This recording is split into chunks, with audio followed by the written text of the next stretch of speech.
Okay, today was all about neck prep, and I made a time-lapse video of what I did, which kept going until the battery ran out, and then it stopped. So we didn't get it all, but we got most of it.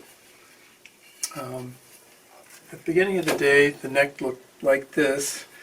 There's a weight reduction relief cut in the neck that isn't in this one that I'll put in before I finish this neck, but the one I did today started out looking pretty much like this, with basically a neck that had been cut out on a bandsaw so it could season and relax, and that has happened.